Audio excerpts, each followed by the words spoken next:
Hello guys, welcome to the deserving India. आज हम बात करेंगे एक बहुत ज़्यादा इंपॉर्टेंट टॉपिक के बारे में। ब्रिक्स समिट रिसेंटली में हुई है। ब्रिक्स के बारे में बात करेंगे और ये ब्रिक्स प्लस है क्या, हर एक डिटेल बात करेंगे इस वीडियो में, इस आज के सेशन में।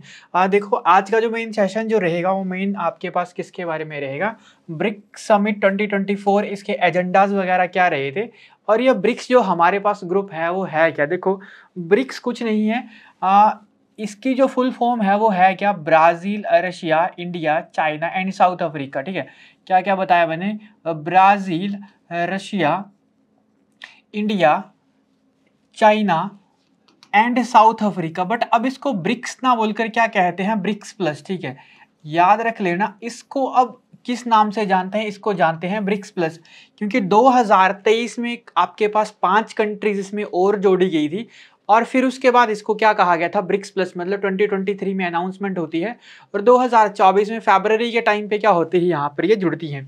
तो अब ब्रिक्स प्लस ये जो हमारे पास कंट्रीज हैं ये आपस में मिलकर क्या करती हैं, हर साल मीटिंग करती हैं और इसी समिट को हम किस नाम से जानते हैं, ब्रिक्स समिट के नाम से जानते हैं या ब्रिक्स प्लस समिट। और इस बार जो समिट हो रही है 2024 की, वो कहाँ पर हो रही है, कजान में। और कजान कहाँ पर पड़ता है आपके पास, रूस में। रूस में या आपके पास रशिया में कजान आपको देखने को मिलता है, जहां पर 2024 की क्या चल रही है, मीटिंग चल रही है। तो ब्रिक्स तो मैंने आपको बता दिया, Brazil, Russia, India, China, south Africa. अब ये प्लस 5 कंट्री हैं, कौन कौन सी, SUI, E&E। ठीक है, Saudi Arabia, UAE, Iran, Egypt और यूथोपिया। ठीक है, अर्जेंटीना पहले जुड़ना चाहती थी बट बाद में अर्जेंटीना ने यहाँ पर मना कर दिया। तो अब पहले 5 कंट्री थी, अब 5 और मेंबर यहाँ पर जुड़ गए हैं और अब जो मेंबर हैं वो हैं 10। तो ये 10 मेंबर क्या करते हैं, अब हर साल एक मीटिंग को क्या करते हैं, होस्ट करते हैं। हर एक मीटिंग को क्या करते हैं, हर साल क्या किया जाता है, ऑर्गेनाइज किया जाता है और इसी मीटिंग को क्या कहा जाता है, ब्रिक्स प्लस समिट के नाम से जाना जाता है, जो 2024 में कहां पर हो रही है, कजान, रशिया में आपको ये देखने को मिल रही है। प्राइम मिनिस्टर नरेंद्र मोदी जी भी यहाँ पर गए हुए हैं।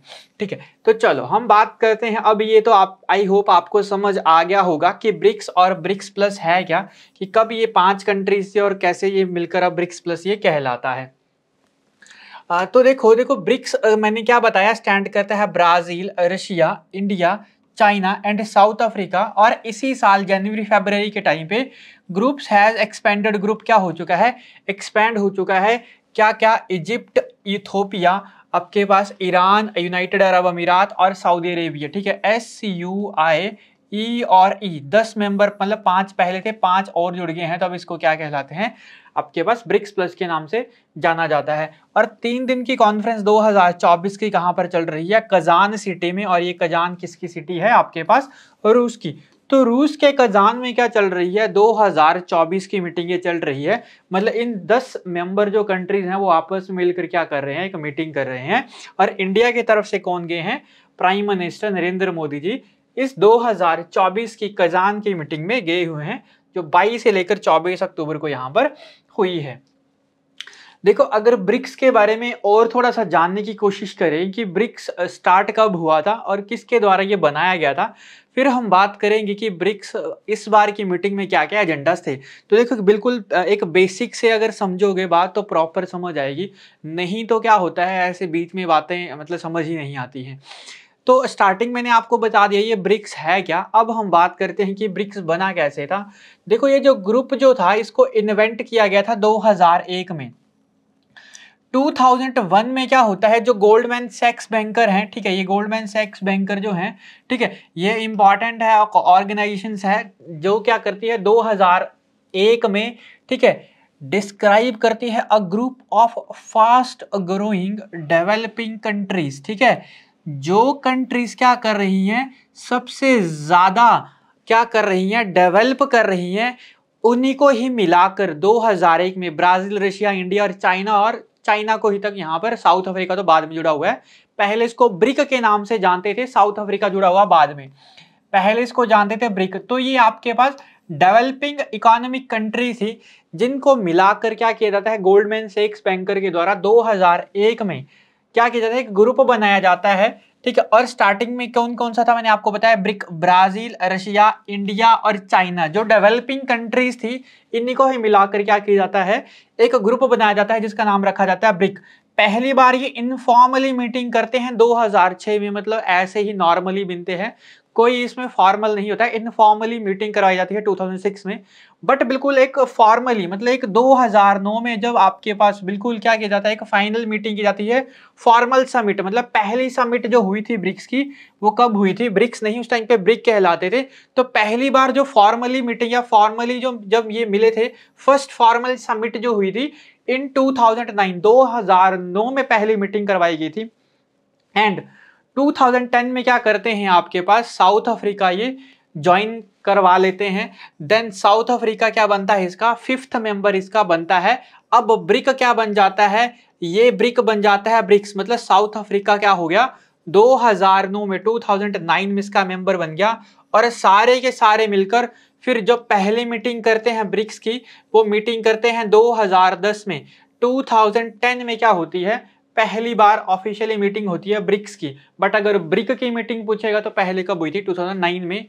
और ये मैंने आपको बताया कि किन मेंबर्स को जोड़ा हुआ था, गोल्डमैन सैक्स बैंकर ने जोड़ा था आपके पास, जो डेवलपिंग कंट्रीज थी, जो डेवलप हो रही थी, उन कंट्रीज को मिलाकर एक ग्रुप बनाया हुआ था। और इस अलायंस का जो एम रखा गया, the aim of the alliance to challenge the economic and political monopoly of the west, जो वेस्ट की जो कंट्रीज हैं, ठीक है, यूएस वगैरह भी आपने सुना होगा कि यूएस डॉलर के ही साथ क्या चल रहा है कॉन्फ्लिक्ट, व्लादिमीर पुतिन जो रूस के प्रेसिडेंट हैं, वो यही बात कर रहे हैं कि अगर डॉलर नहीं होगा तो किस तरीके से सारी की सारा ये काम चलेगा।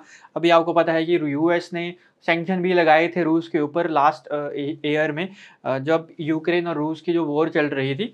तो वॉर तो अभी भी चल रही है, बट उस टाइम पे अभी भी सैंक्शन लगाए हुए हैं कि आप डॉलर में ट्रेड नहीं कर सकते हो। रूस के पास जो डॉलर था वो सारा का सारा खत्म हो गया था। तो एक जो मोनोपोली क्रिएट करता है वेस्ट की, उसी को एलिमिनेट करने के लिए, क्या करने के लिए, वेस्ट की मोनोपोली को एनिमिलेट करने के लिए, एलिमिनेट करने के लिए, कहाँ पे, पूरे पूरे ट्रेड, जितना भी वर्ल्ड में ट्रेड होता है, उसकी जो मोनोपोली है वेस्ट की, ठीक है, मतलब वेस्ट जो ट्रेड में अपना बहुत ज्यादा वर्चस्व दिखाता है बढ़ चढ़ के, उसकी मोनोपोली को क्या करने के लिए, खत्म करने के लिए ये ब्रिक यहाँ पर बनाया गया था। बाद में ये ब्रिक्स के नाम से कहलाया, और अब ये किस नाम से कहलाता है, ब्रिक्स प्लस के नाम से कहलाता है। और the group has set priorities and has a discussion once every year during the summit. हर साल ये समिट का ऑर्गेनाइज करते हैं, देखते हैं कि क्या इस तरीके से वेस्ट में जो मोनोपोली जितनी ज्यादा ट्रेड में क्रिएट करते जा रहा है, उसको कैसे हम क्या करें, इरेडिकेट कर सकें। और इस बार जो समिट हो रही है, कहां पर हो रही है, कजान। और कौन से नंबर की मीटिंग है ये, 16वें नंबर की ये मीटिंग है, जिसके हेड जो कर रहे हैं वो कर रहे हैं व्लादिमीर पुतिन। और व्लादिमीर पुतिन है कौन, रूस के प्रेसिडेंट, ठीक है। चलो, तो ये थी हमारे पास कुछ वेस्ट की कंट्री, जिनके ही ऑपोजिट में आपके पास ये वाला रीजन जो है आपके पास खड़ा हुआ है।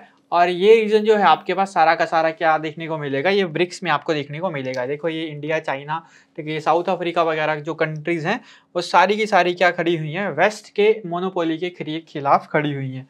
तो 16वें नंबर की जो ब्रिक्स की समिट है, कहाँ पर हो रही है, ये आपके पास कजान में। और इस टाइम पे इनकी थीम है क्या, मतलब किसके ऊपर थीम काम कर रहे हैं, strengthening multilateralism for just global development and security, ठीक है। तो ये स्ट्रेंथिंग मतलब मजबूत कर रहे हैं, ये जो थीम है आपके पास कि क्या हो आपके पास, global development and security, globe पूरे के पूरे मतलब वर्ल्ड में क्या करवाया जाए, एक तरीके से डेवलप करवाया जाए और उसकी सिक्योरिटी भी यहाँ पर देखी जाए। बट सबसे मेजर जो यहाँ पर कंसर्न चल रहा है, आप सभी ने ही देखा होगा को मोदी जी यहाँ पर विजिट में गए हुए हैं, तो मोदी जी इंडिया और चाइना का जो बॉर्डर डिस्प्यूट है वो सुलझा रहे हैं। LAC जो लाइन ऑफ एक्चुअल कंट्रोल है, उसके ऊपर बात हो रही है इंडिया और चाइना के बीच में।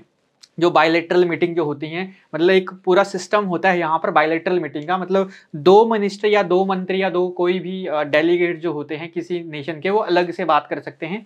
आपस में तो 10 के 10 मेंबर बात करते ही हैं, बट 2 डेलीगेट जब आपस में मिलकर बात करते हैं तो दैट इज अ बायलैटरलिज्म, ठीक है, कि आपके पास। और मल्टीलेटरलिज्म का मतलब हुआ है कि आपस में बड़ी ज्यादा कंट्री मिलकर ये जब बात करती हैं। तो ये है क्या, मतलब थीम भी यही कर रहे हैं, ये थीम पे भी इसी थीम पे बात कर रहे हैं कि स्ट्रेंथनिंग करेंगे मल्टीलेटरलिज्म को। और उसके डेवलपमेंट एंड सिक्योरिटी को लेकर। तो LAC की यहाँ पर बात हो रही है, साथ साथ में यहाँ पर देखो डी डॉलराइजेशन की बात यहाँ पर हो रही है कि जो डॉलर जो मोनोपोली क्रिएट करके रखा हुआ है उसको कैसे हम खत्म करें। यहाँ पर कुछ बातें हो रही हैं कि ब्रिक्स एक नई करेंसी लाने वाली है। मतलब अभी तो देखो करेंसी वगैरह तो अभी देखो पॉसिबल नहीं है। करेंसी देखो यहाँ पर करेंसी लाने का मतलब है क्या कि जो डॉलर है हम उस डॉलर को क्या करें रिकॉग्नाइज जो बाकी जो कंट्री करती हैं उसी तरीके से मान लो आपके पास एक जो नई करेंसी जो बनेगी उसको भी क्या किया जाए, रिकॉग्नाइज किया जाए सारी की सारी जगह पे। डॉलर का ही देखो सारी की सारी करेंसी उसको एक्सेप्ट करती है, इसीलिए क्या किया जाता है डॉलर को सारी जगह रिकॉग्नाइज किया जाता है। अभी देखो आप सभी को ही पता होगा जब यूएस के ऊपर सैंक्शन लगे थे लास्ट ईयर, आपके पास यूएस जब रूस के ऊपर सैंक्शन लगाता है कि इनके साथ कोई ट्रेड नहीं करेगा, तब इंडिया क्या करता है क्रूड ऑयल यहाँ पर खरीदता है, कच्चा तेल, बट वो जो पेमेंट करता है वो करता है रुपीज में। देखो रूस ने रुपीज तो ले लिए बट बाकी कंट्री में रुपीज रिकॉग्नाइज्ड है ही नहीं, तो फिर ये रूस इन रुपीज का करेगा क्या? ठीक है, सबसे बड़ी दिक्कत ये है। मतलब अब डॉलर जो है ना, डॉलर को ये अगर डॉलर में कोई रूस के साथ अगर कोई ट्रेड करेगा तो रूस क्या करेगा, तो किसी दूसरी कंट्री के साथ क्या कर सकता है, आपके पास कुछ सामान खरीद सकता है, कुछ ट्रेड खरीद सकता है। रुपीज मान लो इंडिया से इसने क्या किया, रुपीज में रुपीज में क्या किया इसने, तेल यहाँ पर बेच दिया। अगर इंडिया से कुछ खरीदना चाहेगा तो इतना मटेरियल नहीं खरीदेगा, मतलब कितना रुपीज में कितना ही ट्रेड करेगा वो आपस में इंडिया के साथ। तो इसलिए ये बात कर रहे हैं कि आपस में कुछ ऐसी करेंसी या कुछ ऐसा स्विफ्ट आपने सुना होगा, ठीक है, जो आपके पास जो ट्रांजैक्शन सिस्टम एक स्विफ्ट करके जो होता है, ठीक है, मेनली ये यूएस वगैरह में या पूरी की पूरी कंट्री में ये एक्सेप्टेबल रहता है स्विफ्ट सिस्टम। तो इसका ये अल्टरनेट ढूंढ रहे हैं या डॉलर का अल्टरनेट ढूंढ रहे हैं कि अगर मान लो यूएस किसी कंट्री के ऊपर सैंक्शन लगा देता है, मान लो इंडिया के पास $5000 पड़े हुए हैं, तो इस डॉलर को अगर कल सैंक्शन लगा दे तो ये 5000 की वैल्यू जीरो है, तो ये डॉलर का यूज कभी इंडिया कर ही नहीं पाएगा। तो इस तरीके से कुछ ऐसी करेंसी या कुछ ऐसा अल्टरनेटिव जो क्या किया जाए, आपस में क्या किया जाए, उस डॉलर की वैल्यू को कम करके और आपस में ही लोग क्या कर सके, यहाँ पर ट्रेड कर सके, या स्विफ्ट सिस्टम जो एक दूसरे की करेंसी से ही मिलकर क्या करते हैं, आपस में ट्रेड करते हैं। तो इस तरीके की बातें यहाँ पर आपको देखने को मिल रही हैं। और ये जो ब्रिक्स जो कजान चल रहा है, ये जो मीटिंग है, यहाँ पर सबसे बड़ी बात चल रही है symbolic bank note featuring the flag of the member nation was unveiled, sparking discussion on the creating alternative to the use dollar fostering a more independent economic system. तो यहाँ पर यही बात चल रही है, कुछ नोट वगैरह बनाने की भी यहाँ पर बात हुई है, बट अभी तो वो पॉसिबल नहीं है क्योंकि उसके पीछे की वैल्यू क्या रखी जाएगी, उसका क्या बेस रखा जाएगा, अब सारी की सारी चीजें बिल्कुल क्लियर अभी तक नहीं है। बट ये बात क्लियर है कि यूएस डॉलर के खिलाफ यहाँ पर कुछ ना कुछ, या यूएस डॉलर के अगेंस्ट क्या कुछ ना कुछ यहाँ पर चीजें लाई जाएंगी जो यूएस डॉलर की रिकॉग्निशन को क्या करेगा, कम तो नहीं करेगा, बट उसके अल्टरनेटिव यहाँ पर हम क्या ढूंढ सकते हैं, कोई करेंसी ढूंढ सकते हैं या कोई मेथड स्विफ्ट के अगेंस्ट भी यहाँ पर, मतलब स्विफ्ट के मतलब बदले भी यहाँ पर कोई ऐसा मेथड ढूंढा जाए जिसमें लोग आपस में क्या कर सके, ट्रेड कर सके, मतलब एक ट्रस्टेड यहाँ पर करेंसी हो या एक ट्रस्टेड बिल्कुल सिस्टम हो जिसमें लोग आपस में ट्रेड करें। जैसे आपके पास यूएस डॉलर जिनके पास यहाँ पर आपने सुना होगा कि हर कंट्री में क्या करता रखता है, वो अपनी वैल्यू रखता है, तो इसी तरीके से कोई ऐसी करेंसी या कोई आपके पास ऐसा सिस्टम जो वैल्यू रख सके हर एक कंट्री में, इस तरीके का अल्टरनेटिव यहाँ पर ये ढूंढ रहे हैं और ये सारी की सारी बातें चल रही हैं। तो आई होप आपको आज का सेशन अच्छा लगा होगा, ब्रिक्स समिट समझ आई होगी, ब्रिक्स कैसे बना, कब बना और किस तरीके से ये बना है। मिलते हैं नेक्स्ट वीडियो में, तब तक के लिए थैंक यू।